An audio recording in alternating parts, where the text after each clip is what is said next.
Menjenguk suaminya sendiri. Kenapa tidak menjenguk suaminya sendiri? Padahal kamu sudah menikmati harta-harta 270 triliun itu loh, Mbak Sandra. Mau bertemu suami kamu, kamu harus katakan di mana suami kamu menyimpan harta-harta haram itu.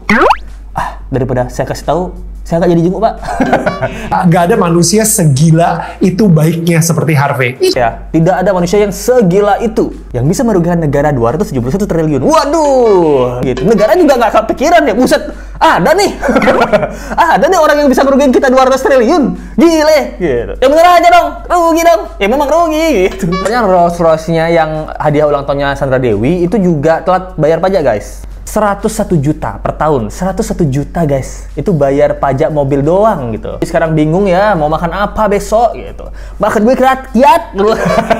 Saya taunya terima bersih deh, biar nggak ribet gitu ya. Sandra Dewi sampai sekarang nggak jenguk suaminya, lo kok tega? Hai, apa kabar? Kembali lagi di Let's Go. Apa kabar kalian semua? Semoga kalian baik-baik aja. Apa kabar sobat-sobat Let's Go? Lama kita tidak bertemu ya. Jadi gimana kabar kalian semua nih? Pasti baik kan? Ya nggak baik apa? Ya nggak baik kantong kalian ya. Sama dong. Nah, jadi kita akan masih update kasusnya Sandra Dewi ya. Dia ngilang guys. Katanya kabarnya Sandra Dewi sekarang tuh ngilang, tidak bisa ditemuin. Nah, kemana Sandra Dewi? Rumahnya katanya mau disita. Di mana dia tinggal? Hah? Apa di Kubangan Timah? Nah. Dan juga dia tidak menjenguk suaminya sendiri. Kenapa tidak menjenguk suaminya sendiri? Padahal kamu sudah menikmati harta-harta 270 triliun itu loh, Mbak Sandra. Nah, jadi kita akan bahas update kasus ini ya. Untuk kasusnya Amy, besok guys.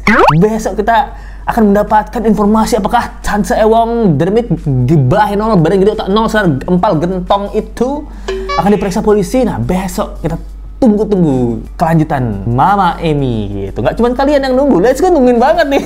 Tidak ada update Mama Amy. Oke, untuk sementara sekarang kita update Sandra Dewi dulu ya. Nah, kalian tahu nggak sih bahwa Sandra Dewi ini nggak jenguk Harvey, suaminya ya gitu. Kenapa dia tidak bisa menjenguk suaminya? Nah, menurut Kejaksaan Agung, Ketut Sumedana gitu. Pak Tut, apa kabar Pak Tut? Pak Ketut ini bilang, saat ini Sandra Dewi ini belum ya menjenguk Harvey Moise gitu. Kenapa? Karena ada prosedur yang harus diikuti oleh Sandra Dewi dan keluarga. Kalau mau bertemu Harvey Moise, kamu mau bertemu suami kamu, kamu harus katakan di mana suami kamu menyimpan harta-harta haram itu. Daripada saya kasih tahu, saya nggak jadi jenguk, Pak. Kayak gitu ya, ini pertanyaan ya gitu. Pasti kan kayak gitu ya. Kamu kalau mau jenguk suami kamu, kamu harus kasih tahu harta-harta di mana letak uang-uang haram itu. Waduh, kalau gitu berat sih, Pak. Saya jenguknya ditunda dulu, Pak. Kayak gitu ya, ini pertanyaan kita ya. Tapi pasti Sandra Dewi ini sedang menahan rindu ya. Dan menahan informasi juga mungkin ya, kita tidak tahu juga ya gitu. Karena kan seperti yang Pak Kamarudin bilang, istri itu harus tahu duit suami gitu. Kalau nggak tahu nih harus dipertanyakan nih, kok bisa nggak tahu kamu duit suaminya? Artinya Harvey ini lagi dalam masa isolasi guys. Dia tuh sendirian gitu. Bahkan kalau di sel, dia selnya sendiri gitu. Koruptor. Kerugian negara ya pasti dong. Lapas-lapasnya tuh istimewa. Kalau kedepannya tentang Sandra Dewi ini apakah dia akan ditahan tentang pencucian uang? Dia bilang itu penyidik yang akan memutuskan ya, apakah Sandra Dewi ini akan terlibat pencucian uang atau enggak. Nah, kalau menurut Litsko sih terlibat ya gitu. Pencucian uangnya nggak sedikit ya, ini terlalu banyak itu. Tidak mungkin istri itu tidak terkena tuh. Apalagi kan dia punya toko namanya Sandra Dewi Gold kalau nggak salah ya, coba kalian cari itu. Nah, itu kan berarti ada dia jual-jualan emas ya. Dari mana tuh Sandra Dewi dapat duit jual-jualan emas gitu? Dari warga-warga Bangka Belitung yang mengais pasir-pasir timah mereka. Nah, sampai rusak lingkungannya. Tapi gitu ya. Nah, nanti itu mungkin akan dicek tuh Sandra Dewi Gold itu ya. Pertanyaannya kan apa yang disita sama polisi nih? Kalau kalian update ya, Kejagung itu menyita tuh 65 keping emas logam mulia. Nah, ini mungkin keping emas kan, dia jualan emas, yang disita keping emas. Waduh, emas di toko Sandra Dewi itu dapatnya emas dari mana? Dari pertanyaan kita kan gitu. Totalnya tuh 1000 gram bro. Itu 1000 gram itu berapa ya? Kalau di internet sih Let's Go ngeceknya per Juni 2023 itu harga emas 1 kilo itu 1 M guys. Buset, banyak juga ya. Terus juga disita itu ada uang tunai 76 M. Nah, ada 1,5 juta US dollar, buset, atau setara 24 miliar, gokil. Dan 400.000 dolar Singapura atau setara 4,7 M. Nah, itu disita-sita ya.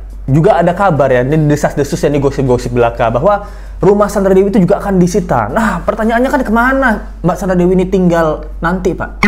Ke rumahnya Denny Sumargo? Tidak mungkin. Dia tidak mungkin kan, tapi kan kabarnya kan dulu mereka tinggal di lingkungan yang sama ya, tapi tidak tahu ya apakah rumahnya masih atau enggak ya. Nah, sampai sekarang pun Sandra Dewi hilang ya, hilang entah kemana jejaknya itu. Wartawan ini susah banget menemui Sandra Dewi gitu. Dan netizen masih terus mengait-ngaitkan kejanggalan video-video Sandra Dewi yang lama dengan yang sekarang, dengan kasusnya ini. Wah, seperti ini deh guys. Kadang-kadang dia misalnya ama segini, gue bilang banyak banget, terus besok-besok makan apa? Kan gue jadi tahu, wah ada yang telepon minta bantuan apa, gue jadi tahu kayak, hah gila banyak banget, kita besok-besok makan apa ya? Dia bilang, kalau ada amal nih, kalau misalnya tuh ngasih banyak banget, dia bingung, besok-besok kita makan apa gitu. Kalau semuanya diamalin gitu. Terus ada yang nelpon, dia bilang minta bantuan, nah gila banyak banget, besok-besok kita makan apa? Selalu Sandra Dewi itu was-was ya, dia takut besok kita makan apa, ini kita nggak punya uang. Ini beneran beramal atau beramal gitu. Kayak misalnya kan tadi katanya dapat telepon ya, Sandra Dewi denger gitu. Besok Pak saya minta bantuannya Pak. Ya. Bantuan apa ya Pak ya? Saya minta bantuannya tolong ditransfer 3M. Bapak tinggal keruk aja timah lagi tuh, ambil tuh 5T. Bagaimana ya? Nah, ini pertanyaan kita ya itu. Ini kan kalau logika kita, orang tuh beramal, biasanya orang beramal itu kan pasti tidak mungkin seluruh hartanya kan, tidak mungkin seluruh hartanya itu. Let's Go pun juga beramal ya. Dan Let's Go beramal biasanya nggak banyak sih gitu. Misalnya Let's Go punya 100.000, biasanya Let's Go beramal 2.000 atau 5.000 lah gitu. Nah kalau dia beramalnya banyak, bisa jadi pemasukan yang nggak wajar gitu loh. Beramal aku yang banyak untuk menebus dosa-dosaku karena aku sudah korupsi gitu. Duit amalku nih tidak seberapa dengan duit yang aku korupsi gitu. Nah, bisa jadi kan gitu. Dengan kerugian negara tidak ada apa-apanya. Nah, minta misalnya sama Harvey, saya minta 100.000 rupiah. Harvey itu tipikal yang langsung, oh you know what, nih gue kasih 10 juta, abis itu tambah sama ini juga, jangan lupa ini juga dibawa, abis itu gue ada beberapa makanan yang bisa gue kasih ke lo, dan abis itu oh ya ini ada juga sesuatu yang bisa gue kasih ke lo juga. Itu Harvey banget gitu. Dan itu menurut gue maksudnya nggak ada manusia segila itu baiknya seperti Harvey. gokil. Daniel Mananta, tidak ada orang, menurut gue tidak ada orang yang manusia segila itu. Ingat ya, tidak ada manusia yang segila itu yang bisa merugikan negara 271 triliun. Waduh, Let's Go juga tidak pernah ada berpikir ada orang yang bisa merugikan negara sebesar 200 triliun. Kalau menurut Bang Daniel dan Mbak Sandra itu ada orang yang tidak masuk akal bisa memberikan amal yang wow gitu. Kalau dari Let's Go tidak pernah memikirkan ada manusia yang bisa merugikan negara sampai 200 triliun gitu. Negara juga nggak kepikiran ya, buset, ada nih. Ada nih orang yang bisa merugikan kita 200 triliun. Gile gitu. Ya bener aja dong, rugi dong. Ya memang rugi gitu. Negara juga nggak kepikiran. Masyarakat nggak kepikiran, negara nggak kepikiran. Ya nggak ada yang kepikiran gitu bisa ngerugiin negara 200 triliun, itu manusia segila itu, gokil. Terus dia bilang kalau ada orang minta 100.000, terus dia kasih 10 juta. Kayak Raffi Ahmad ya. Tapi kan kalau Raffi Ahmad gampang dicek ya, gampang di track gitu. Karena dia kan aktif sosial media tuh. Makanya dia bilang kalau mau cek aja tuh usaha. Kita hafal ya. Kalau Raffi Ahmad, masyarakat pun hafal apa dari mana sumber-sumber duitnya gitu loh. Semua terangkum didokumentasikan di Rans Entertainment. Gampang kalau KPK mau cari ya. Tonton tuh episode 1 Rans Entertainment tuh. Nah menurut kalian gimana guys kalau pernyataan dia bahwa amal ini dia terlalu banyak, amalnya berlebihan banget. Kalau Daniel Mananta bilang tidak ada manusia segila itu yang baiknya ke orang gitu, sampai ngasih tuh di luar nalar gitu. Dan ternyata sekarang kalian tahu nggak Sandra Dewi tinggal di mana ya? Dia tinggal di iklan dulu. Jadi makasih banget nih teman-teman yang sudah berdonasi ya. Sekarang ada iklannya karena udah ada yang berdonasi. Makasih banget dari Super Thanks dulu ya. Dari Super Thanks Swandayani Joko Setio gitu. 50.000. Terima kasih Mbak Swandayani, Ibu Swandayani gitu. Dia nontonin yang TE ya. Kita tunggu besok update-nya ya. Lalu ada dari Huawei. Itu aku ngakak tiap Let's Go ngomong kasar, apalagi ngatain tante TE, empal gentong dan hujatan-hujatan lainnya. Weh, dosa Let's Go menghujat, tidak boleh. TE itu tidak bisa dihujat gitu. Terus ada yang ngasih juga gitu, anti dedemit. Wah, gokil anti dedemit gitu. Mas bantuin ambil kembali duit kita yang ditilap sama koruptor. Nanti kita pas bongkaran rumah Sandra Dewi ya, kamu ambil tuh tutup kerannya. Kamu nyumbang tutup keran itu, Let's Go kan nyumbang tutupnya gagang pintu ya. Nanti kalau dibongkar KPK rumah Sandra Dewi, Let's Go ambil gagang pintunya. Itu Let's Go yang nyumbang itu. Ini ada donasi untuk nikah di Disneyland, gokil. Waduh. Makasih ya Mbak ABCD, lalala ye itu donasi tuh nikah di Disneyland. Lalu ada El Nayati, support Emmy sampai ketemu anaknya. Iya, support, nanti kita akan bahas lagi Mbak Emmy dan Mbak Tante Ewong ya gitu. Itu dia iklannya guys. Terima kasih yang udah berdonasi. Yang mau donasi klik link di bawah, ada Saweria, boleh dari Rp2.000 aja, nggak usah pakai alamat email asli. Alamatnya seperti Mbak ini lalala ye gmail.com gitu atau bababa.com gitu. Taunya terima bersih deh. Biar nggak ribet gitu ya. Saya taunya terima bersih deh. Biar nggak ribet gitu. Ya, ada uang saya pengen terima bersih langsung dicuci. Terus barang-barang saya juga semuanya saya beli di Da Vinci. Ini Da Vinci semua yang orderin, yang desainin, dan semua yang kayak interiornya, kayak furniturnya, semuanya dari Da Vinci. Wih, buset, Helena Lim ya, dia bilang Da Vinci semua ya. Kalian pasti tidak tahu kan, Da Vinci apa nih gitu. Da Vinci itu sebuah kalau nggak salah ada furnitur kayak IKEA gitu deh, tapi untuk orang-orang super tajir ya itu. Let's Go kan juga bukan orang kaya, tapi kurang tahu gitu. Tapi setahu Let's Go ya Da Vinci itu ya itu ya. Harganya 3 kali kita reinkarnasi lah. Kita mati hidup lagi kerja, nah, baru bisa beli sopanya doang gitu. Dia kan selalu bilang ya, ini semua adalah hasil keringat saya sendiri gitu. Padahal nyuri. Wes. Saya memang suka sama wangi badannya dia gitu. Saya memang suka gitu. Makanya sekarang karena dia bangun lebih pagi dari saya selalu melihat dia udah cakep duluan. Saya memang suka bau suami saya gitu. Bau apa sih Mbak Sandra? Bau duit. Kan ada orang yang bau duit ya gitu. Kalau Let's Go biasanya ketemu temen ya, wah ini juga bau sih. Bau apa nih? Bau-baunya ngutang nih. Nah, kabarnya Rolls-Royce-nya yang hadiah ulang tahunnya Sandra Dewi itu juga telat bayar pajak, guys. Nah, menurut kabar sih Rolls-Royce-nya itu telat bayar pajak. Itu hadiah ke-40-nya Mbak Sandra Dewi ya. Pajaknya itu harusnya dibayar 4 Maret 2024. Ah, baru ini mah, lupa doang kayaknya nih.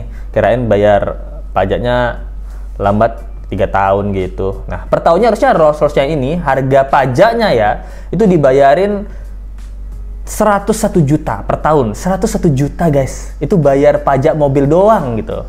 Dan BPKB-nya itu juga nggak pakai BPKB mereka. BPKB-nya itu atas nama perusahaan ya gitu. Dan brand-brand ambasador itu udah stop menggunakan Sandra Dewi ya. Ada beberapa brand ambasador kalau kalian lihat di IG-nya Sandra Dewi itu udah di stop semua gitu. Pak Sandra Dewi sekarang bingung ya mau makan apa besok gitu. Makan duit rakyat. Makan duit rakyatnya sudah habis ini gitu. Aku harus makan dari mana lagi? Nah, apa nggak mau ke dokter Richard Lee nih Mbak Sandra Dewi? Biasanya dokter Richard Lee nih gercep nih masalah-masalah kayak gini. Jadi kan Mbak Sandra Dewi brand ambassador. Dia kan udah nikah 8 tahun ya. Jadi selama 8 tahun tuh dia hidupnya enak banget nih. Udah triliunan lah dia dapatin dia habiskan mungkin ya dari tas-tas Hermes. Dia beli apartemen mungkin gitu. Dulu kan dia jadi hostnya Agung Sedayu Group tuh. Agung Sedayu Group atau Agung Podomoro Group tuh. Dia sering nonton hari Minggu. Soalnya kalau nonton hari Senin harga naik. Kalian tahu gak sih itu? Jadi selama 8 tahun Sandra Dewi tinggal bak seorang princess. Nah, kita tunggu aja, kita lihat aja setelah ini apakah Sandra Dewi mau mengungkapkan duit-duit dari mana yang dia dapetin, ataupun ternyata dia nggak tahu sama sekali dan dia baru tahu bahwa suamiku yang sempurna ini ternyata ngambilin duit rakyat gitu. Yang aku kenakan ini tas-tas Hermesku ini benang-benangnya itu ada yang nyumbang gitu. Benang-benangnya hasil tangisan warga-warga Bangka yang tanahnya aku rusak. Loh. Dulu aku sangat senang bau-bau suamiku, sekarang aku mencium bau-bau kemiskinan. Karena hartaku akan disita gitu. Nggak mungkin Mbak Sandra Dewi. Tenang aja, di Konoha ini tidak ada korupsi yang dimiskinkan. Paling harta berkurang ya sedikit lah, 10% gitu untuk membayar oknum-oknum ya. Tidak ada di Konoha. Seperti Pak Mahfud MD bilang gitu, kita tuh harusnya dapat minimal 20-30 juta per orang setiap hari, bukan setiap hari, setiap bulan dari kita kecil sampai kita dewasa. Itu kalau tidak ada korupsi di negara kita ini. Karena negara kita ini ternyata kaya raya banget. Negara kita Indonesia kaya raya banget, tapi diambil cuma sama 1, 2 orang, 3 orang, 16 orang. Ya yang kaya raya banget mereka ini. Kita dapat apa? Dapat dapat berita gosip aja ini. Menurut kalian gimana guys tentang kasus kali ini? Coba komen pendapat kalian di bawah ya. Apakah memang orang yang beramalnya tidak masuk akal, dia mempunyai sisi gelap untuk mengambil hal yang tidak masuk akal juga? Nah, atau gimana nih gitu? Itu pertanyaan kita ya. Yang sering dituduh kan Raffi Ahmad, yang ketahuan malah suaminya Mbak Sandra nih. Jadi sampaikan, coba komen pendapat kalian. Thank you banget yang nonton. Jangan lupa like, comment, share, dan subscribe video ini. Kita ketemu lagi di video berikutnya. Sampai jumpa lagi ya. Bye.